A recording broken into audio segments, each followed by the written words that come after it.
بسم اللہ الرحمن الرحیم۔ السلام علیکم۔ ماں پارا اردو سٹوریز میں آپ سب کو خوش آمدید۔ اور جو میرے چینل پر نئے ہیں ان سب دوستوں سے گزارش ہے کہ وہ میرے چینل کو سبسکرائب کر دیں اور میری نیو ویڈیو اپڈیٹس کے لیے بیل آئیکن کے بٹن کو پریس کر دیں۔ شکریہ۔ ہمارے محلے میں ایک انجینئر تھے جو کہ اخلاق اور رنگ کے لحاظ سے بھی بہت خوبصورت تھے۔ سب سے اچھی بات وہ 5 وقت کے نمازی بھی تھے۔ ان کے پاس اچھی جاب بھی تھی۔ ایک دن وہ اپنا پروجیکٹ پر کام کروا رہے تھے، مطلب زمین میں کھدوائی کروا رہے تھے۔ اس کھدائی کے دوران نیچے زمین میں دبی ہوئی ایک کتاب ملی۔ جو مزدور کھدائی کر رہے تھے انہوں نے وہ کتاب نکالی اور انجینئر صاحب کو دے دی۔ انجینئر صاحب نے اس کتاب کو بہت غور سے دیکھا، پھر انہوں نے کتاب کو ایک سائڈ پر رکھا اور مزدور کی دہاڑی کا حساب کرنے لگے۔ رات جب وہ عشاء کی نماز سے فارغ ہوئے تو وہ کتاب اٹھا کر گھر لائے۔ اس کتاب پر کافی مٹی پڑی ہوئی تھی اور کافی بھاری کتاب تھی۔ جیسے آج کل کی کتابیں ہوتی ہیں ویسے بالکل بھی نہیں تھی۔ اس کتاب کی جلد بہت مضبوط تھی۔ یہی وجہ تھی کہ اتنی مٹی میں رہنے کے باوجود بھی اس کتاب کی نہ جلد خراب ہوئی اور نہ ہی اسے کوئی دیمک لگی۔ انجینئر صاحب نے کتاب سے مٹی صاف کی اور اسے کھولنے کی کوشش کی۔ یہ کتاب کھولنے میں ان کو 1 گھنٹہ لگا۔ جب وہ کتاب کھلی تو وہ دیکھنے سے پتہ چل رہا تھا کہ بہت ہی پرانی ہے اور اس پر لکھے گئے الفاظ بھی کسی ایسی زبان میں تھے جو انجینئر صاحب تو کیا کسی بھی انسان کو سمجھ نہ آئے۔ خیر، رات ہو گئی تھی۔ انجینئر صاحب نے کھانا کھایا، واک کی اور سو گئے اور کتاب کو وہیں رکھ دیا۔ صبح پھر وہ معمول کے مطابق کام پر گئے اور رات کو واپس آ گئے اور کتاب کو دیکھنے لگے کہ شاید کتاب کا کوئی ایک صفحہ، کوئی ایک پنہ اس کی سمجھ میں آ جائے، پر ایسا نہیں ہوا۔ انجینئر صاحب سوچ میں پڑ گئے کہ یہ کتاب کسی نے دفن کیوں کی؟ یہ کتاب کن کی ہو سکتی ہے اور یہ کتاب لکھی کس نے ہے؟ یہ کتاب کس نے بنائی ہے؟ پر جس نے بھی بنائی اس نے اسے ایسے بنا دیا کہ یہ کتاب کئی صدیوں کے بعد بھی ایسی ہی رہے گی جیسے اس نے بنائی تھی۔ خیر، اب انجینئر صاحب اس کتاب کو ہر قیمت پر پڑھنا چاہتے تھے کہ اس میں کیا لکھا ہے، یہ کن لوگوں کی کتاب ہے۔ دن گزرتے گئے۔ انجینئر صاحب جہاں اپنا پروجیکٹ بنا رہے تھے انہوں نے وہاں کے پاس رہائشی لوگوں سے اس جگہ کے بارے میں پوچھنا شروع کر دیا۔ یہ جگہ پہلے کسی کے پاس تھی کیا؟ یہاں کوئی آباد تھا یا یہ وہ؟ وہاں پر موجود نوجوانوں کا کہنا تھا کہ یہاں پر کوئی نہیں رہتا تھا، یہ جگہ خالی ہی تھی، پر مجھے ان کا جواب متفقہ نہ لگا۔ میں نے اس بستی سے بڑی عمر کے باب مائیوں کو ڈھونڈنا شروع کر دیا اور ان سے پوچھنا شروع کر دیا کہ یہاں پہلے کون رہتے تھے، تو مجھے پھر پتہ چلا کہ یہ جگہ پاکستان بننے سے پہلے کی ہے اور تب یہ بالکل ایک جنگل کی مانند تھی۔ یہاں ہندو پنڈت لوگ رہتے تھے جن کو اغوری کہا جاتا تھا کیونکہ وہ بہت بڑے جادوگر تھے۔ ان کا اپنا ہی کوئی دین تھا اور ان کا جادو بہت تیزی سے عمل کرتا تھا۔ یہ جگہ پہلے ان کی تھی اور وہ یہاں کسی بھی انسان کو رہنے نہیں دیتے تھے۔ پاکستان بننے کے بعد یہ جگہ خالی رہی تھی۔ پھر آبادی کے بڑھنے کے ساتھ ساتھ ہی جنگلات کا خاتمہ ہوتا گیا اور یہاں نت نئی کالونیاں، پلازے بننے لگے۔ اب انجینئر کو سمجھ میں آ گیا کہ یہ کتاب ان کی لکھی ہوئی ہے۔ شاید انہوں نے اپنے منتر اس کتاب میں محفوظ کیے ہوں گے، تو جب پاکستان بنا تب ان کی کتاب یہاں رہ گئی ہوگی۔ پر انجینئر صاحب یہ سن کر بہت خوش تھے کہ ان کے ہاتھ بہت ہی اچھی اور نایاب کتاب لگی ہے۔ اب انجینئر بس اس کتاب میں موجود جادو کو پڑھنا چاہتا تھا اور خود کرنا چاہتا تھا۔ رات کو عشاء کی نماز کے بعد انجینئر نے کھانا کھایا اور کتاب ٹیبل پر رکھ کر کھولی اور اپنی جیب سے موبائل نکال کر ہندو کی ہر زبان نکال کر دیکھنے لگا کہ کوئی زبان تو ہوگی گوگل پر جس سے یہ کتاب کی زبان سمجھ کر نیچے اردو میں مجھے اس کا ترجمہ کر کے دی گئی تاکہ میں اسے پڑھ سکوں۔ میں نے ایسے ہی موبائل پر ہر لینگویج سیٹ کی، پر افسوس کوئی بھی اس کتاب پر ہاتھ سے لکھی گئی زبان کو نہ سمجھ لگا۔ انجینئر مایوس ہو کر بولا، لگتا ہے میری قسمت میں ہی نہیں ہے کہ میں یہ پڑھ سکوں، شاید مجھے اب اس کتاب کو سائڈ پر ہی رکھ دینا چاہیے۔ ابھی انجینئر خود سے ہی ایسی باتیں کر رہا تھا، پر وہ یہ نہیں جانتا تھا کہ کتاب کو اس کی باتیں سمجھ آ رہی ہیں۔ اب کی بار انجینئر نے جب لاسٹ ٹرائی کر کے موبائل کتاب پر رکھا، پر کچھ نہ ہوا۔ میں نے غصے سے موبائل کو کتاب کے پاس رکھا اور خود سونے چلا گیا۔ صبح جب اٹھا تو میں نے دیکھا کہ موبائل کتاب کے اندر پڑا ہوا ہے اور اس پر آٹومیٹک ہی وہ کتاب والی لینگویج سیٹ ہو گئی ہے۔ میں جیسے ہی موبائل کتاب سے اٹھا رہا تھا، ویسے ہی میرا گوگل اس زبان کو اردو میں ٹرانسلیٹ کر رہا تھا۔ میں بہت خوش ہوا کہ چلو یہ مسئلہ تو حل ہو گیا۔ اب مجھے کام پر جانا تھا، اس لیے رات کا بچہ کھانا گرم کیا، ناشتہ کی اور چلا گیا۔ رات جب عشاء پڑھ کر واپس آیا تو دوبارہ کتاب کو ٹرانسلیٹ کر کے پڑھنے لگ گیا۔ وہاں بہت سارے جادو لکھے ہوئے تھے۔ یہ کتاب پڑھتے پڑھتے مجھے کوئی 12 بج گئے تھے۔ میں نے سوچا چلو اب ایک آدھا منتر پڑھ کر آزماتا ہوں۔ میں نے منتر پڑھا، پر کمرے میں کچھ نہ ہوا۔ میں نے پھر دوبارہ منتر پڑھا، کچھ نہ ہوا۔ مجھے غصہ آیا، میں اٹھا، موبائل ٹیبل پر ہی چارج پہ لگایا اور سو گیا۔ اگلے دن رات عشاء کے بعد میں دوبارہ کتاب کے پاس آ گیا۔ میں نے کتاب کھولنے کی کوشش کی، پر وہ نہیں کھلی۔ پھر میں نے موبائل سے کتاب کے باہر لکھی عبارت پڑھی، جس میں لکھا تھا، یہ کتاب خود اپنے دین کی مکمل کتاب ہے۔ اسے پڑھنے والے کو یا اس کا جادو سیکھنے والے کو پہلے اپنی عبادت چھوڑنی پڑے گی اور کتاب میں لکھی گئی عبادت کے مطابق عبادت کرنی ہوگی، تبھی اس کتاب کے منتر کام کریں گے۔ میں نے سوچا، اچھا مطلب میری نماز میری عبادت ہے، تبھی یہ منتر کام نہیں کر رہے تھے۔ اگلے دن انجینئر نے کوئی نماز نہیں پڑھی۔ رات کو کھانے سے جب فارغ ہوا، سیدھا کتاب کے پاس چلا گیا اور وہاں جا کر چھوٹے چھوٹے منتر پڑھنے لگا اور دیکھنے لگا کہ کون سا کروں۔ پھر انجینئر نے اپنی جیب سے 1000 کا نوٹ نکالا اور اس پر منتر پڑھا تو وہ 2 نوٹ ہو گئے۔ انجینئر حیران ہو گیا کہ یہ تو واقعی کام کرتے ہیں۔ پھر انجینئر نے ان 2 نوٹوں پر منتر پڑھا تو وہ 4 ہو گئے۔ انجینئر اب بہت خوش تھا۔ اب اس نے اور منتر دیکھنے شروع کر دیے، جس میں اس نے اپنے کمرے کی لائٹ بند کرنا چلانا بھی سیکھ لیا۔ اب انجینئر نماز پڑھنا چھوڑ دی اور روز کوئی نہ کوئی منتر کتاب سے سیکھتا اور خوش ہو جاتا، جس میں اس نے روتے ہوئے کو ہنسانا سیکھا اور ہنستے ہوئے کو رلانا، اور بھی بہت کچھ سیکھا۔ اب انجینئر چاہتا تھا کہ لوگ اسے جانیں اور اس کے پاس آئیں، اس کے ترلے کر کے کہیں کہ ہمارا یہ کام کرو۔ اب انجینئر نے گھر سے باہر یہ کام شروع کر دیا۔ ایک دن اس نے دیکھا کہ گلی میں 6-7 لوگ بیٹھے باتیں کر رہے ہیں۔ وہ ان کے پاس گیا اور ان سے کہا کہ میں عالم بن گیا ہوں، اگر تم لوگوں کو کوئی مسئلہ ہو تو بتاؤ، میں حل کر سکتا ہوں۔ پہلے لوگوں نے اس کی بات کو مذاق سمجھا، پر انجینئر نے کہا میں سچ بول رہا ہوں۔ تو لوگوں نے کہا تم کچھ ایسا کرو جس سے ہمیں پتہ چل جائے کہ تم واقعی میں عامل بن گئے ہو۔ انجینئر نے گلی میں نظر دوڑائی تو اس کی نظر ایک گھر کے باہر موجود نئے کیری ڈبہ پر پڑی۔ وہ شاید 2 یا 3 دن پہلے ہی لیا تھا۔ کسی نے انجینئر سے کہا ٹھیک ہے۔ سب لوگ اس کیری ڈبہ کی طرف دیکھے۔ یہ کہہ کر اس نے منہ میں کچھ منتر پڑھے تو اس کیری ڈبہ کو اسی وقت آگ لگ گئی اور وہاں موجود سب لوگوں کے منہ کھلے رہ گئے کہ یہ کیا ہو گیا ہے۔ انجینئر نے ایک فاتحانہ نظر سے سب کو دیکھا اور کہا کہ تم لوگوں کو مجھ پر یقین نہیں آ رہا تھا نا؟ اب دیکھو میں نے کیا کر دیا ہے۔ اب گلی میں ایک کوہرام مچ گیا کہ کھڑے کھڑے کیسے کیری ڈبہ کو آگ لگ گئی۔ لوگ وہاں جمع ہو گئے۔ گھر والوں نے باہر والوں سے پوچھا کہ یہ کیسے ہوا تو انہوں نے کہا یہ سب انجینئر نے کیا ہے۔ سب حیران تھے۔ وہ آگ بگولا ہو کر انجینئر کے پاس آئے تو انجینئر نے کہا تم میرے پاس کل آنا، میں تمہیں 2 کیری ڈبے کے پیسے دوں گا۔ سب حیران تھے کہ ایک دن میں یہ کیسے اتنے پیسے کر سکتا ہے، کیونکہ یہ لوگ تو اتنے امیر بھی نہیں ہیں۔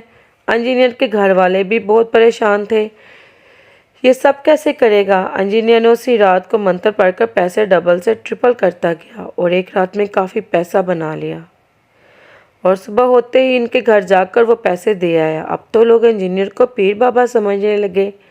اب اس کی شہرت بڑھنے لگی۔ لوگ دور دور سے اس کے پاس اپنی مرادیں لے کر آتے، تعویذ گنڈے کرواتے، اور انجینئر بھی اب چھوٹے کاموں سے تنگ آ کر بڑے بڑے کاموں کو سیکھنے لگا۔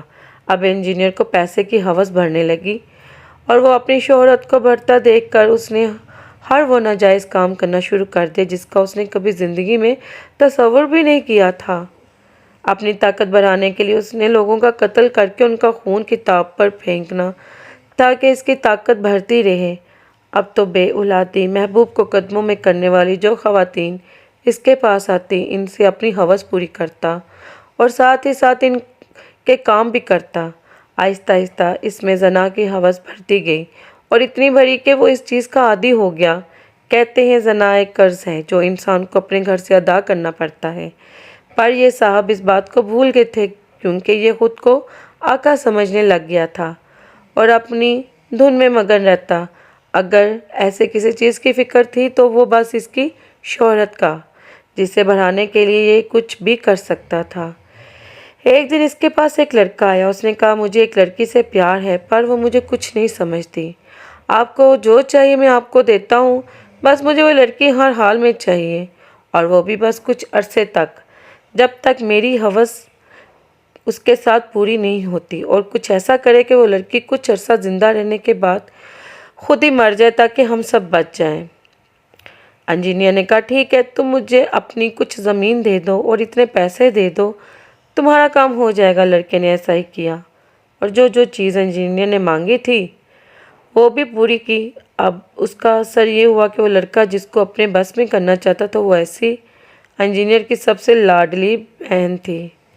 اب قدرت کی کرنی کے مطابق اس کے زنا کا قرض اس کے گھر سے جانے لگا۔ کچھ عرصے میں اس کی بہن کی حالت بہت خراب ہو گئی۔ وہ یونیورسٹی جاتی اور اس کے آنے کا کوئی وقت نہیں ہوتا تھا۔ جب وہ گھر آتی اس کا حلیہ بدلا ہوتا اور جسم پر کئی نشانات ہوتے۔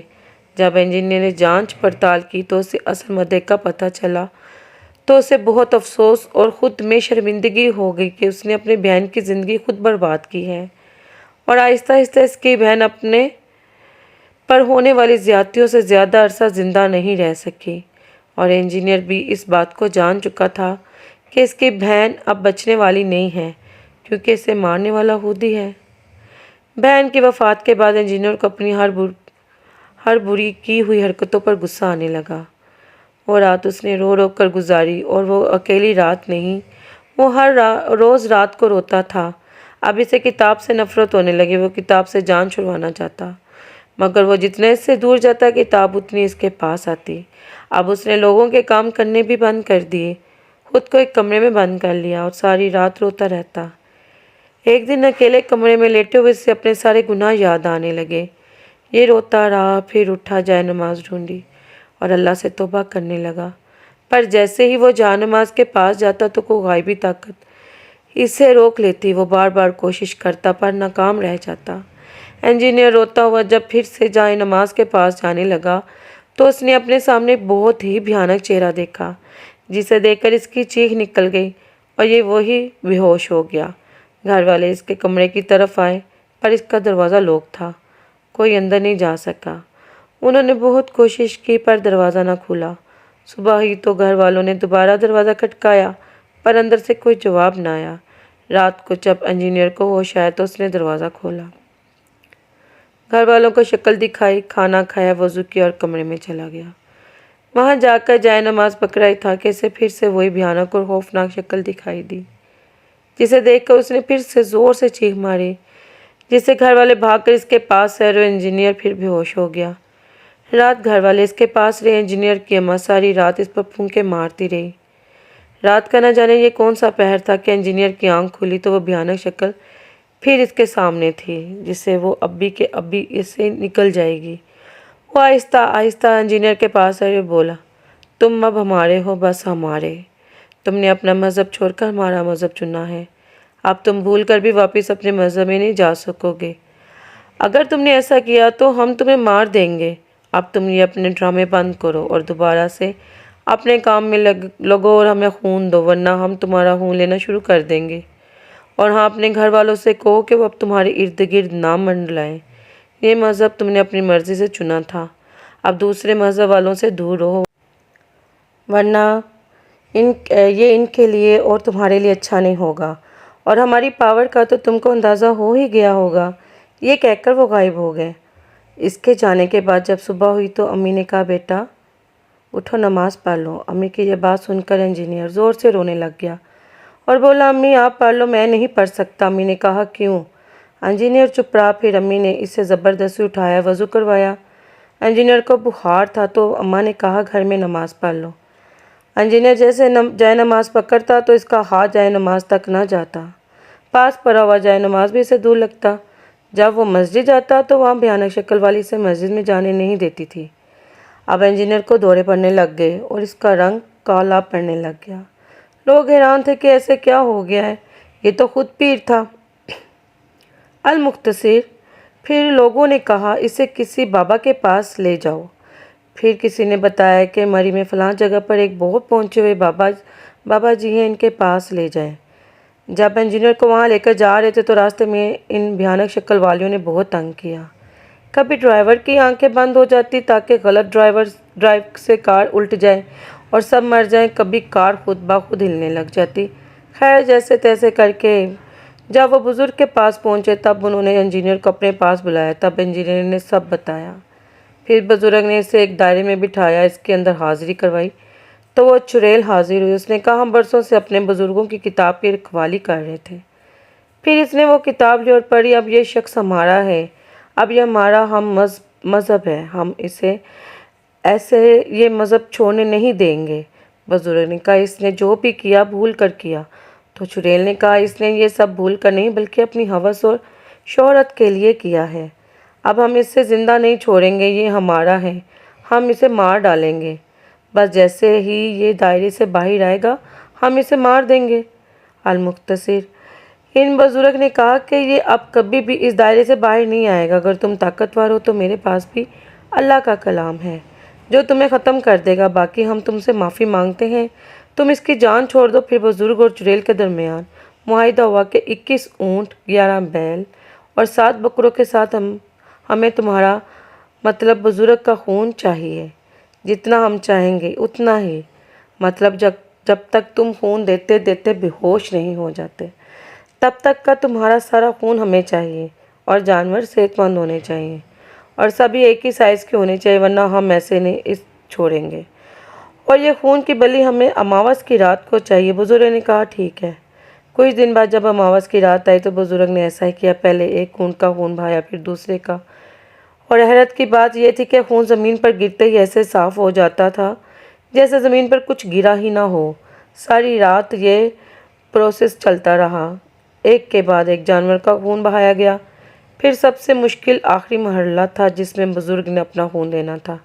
سب اس بات سے ڈرے ہوئے تھے کہ کہیں وہ چڑیل ان کی جان نہ لے لے یا بزرگ پہلے ہی بھرے ہوئے خون کی کمی سے ان کو کچھ ہو نہ جائے۔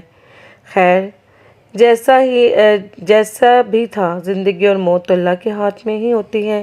اب آخر میں بزرگ نے اپنا خون بہانا شروع کر دیا۔ خون بہتا گیا، ان چڑیلوں کی طرف سے کوئی اشارہ نہ آیا۔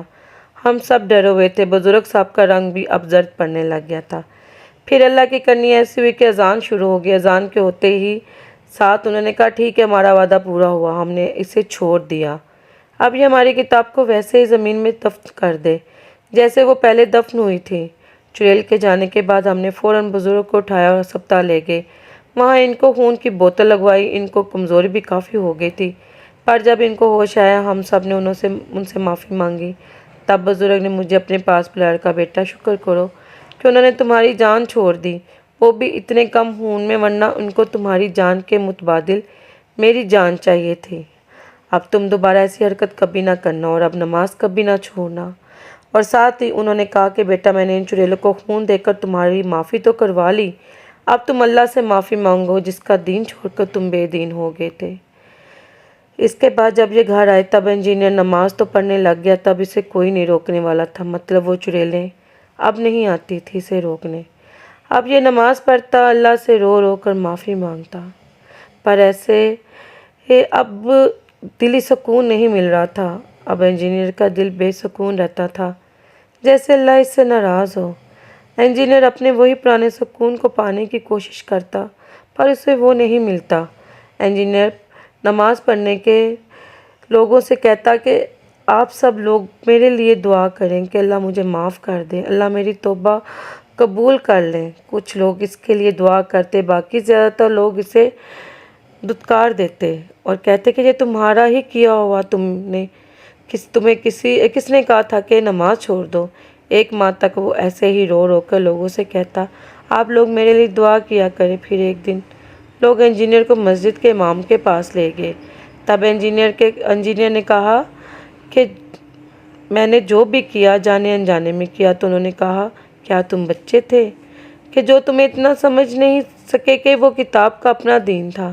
انجینئر نے کہا، اس میں میری کوئی غلطی نہیں ہے، میں نے یہ غلطی انجانے میں کی، مجھے نہیں پتہ تھا کہ یہ غلیظ جادوئی کتاب ہے۔ تو امام صاحب نے کہا، جس نے تمہاری نماز ختم کروا دی، جس نے تمہارا اللہ سے رابطہ ختم کروا دیا، کیا تمہیں تب بھی سمجھ نہیں آیا کہ یہ کیسی کتاب ہے؟ تم پھر بھی وہی کام کرتے کہ جو وہ کتاب تم سے کرواتی گئی۔ اب لوگ انجینئر کو برا بھلا کہتے تھے۔ وہ جس صف میں نماز پڑھتا، لوگ وہ صف چھوڑ دیتے۔ آہستہ آہستہ لوگ اس سے دور ہو گئے۔ تب انجینئر کو لگا کہ وہ اب یہاں نہیں رہ سکتا، اب وہ ملک چھوڑ کر چلا گیا۔ تو دوستو، کیسی لگی آپ کو یہ کہانی؟ اگر آپ کو اچھی لگی تو مجھے کمنٹ باکس میں کمنٹ کر کے لازمی بتائیے گا، اور میری کہانی کو لائک کریں، شیئر کریں، اور دعاؤں میں بہت زیادہ یاد رکھیں۔ جزاک اللہ خیر۔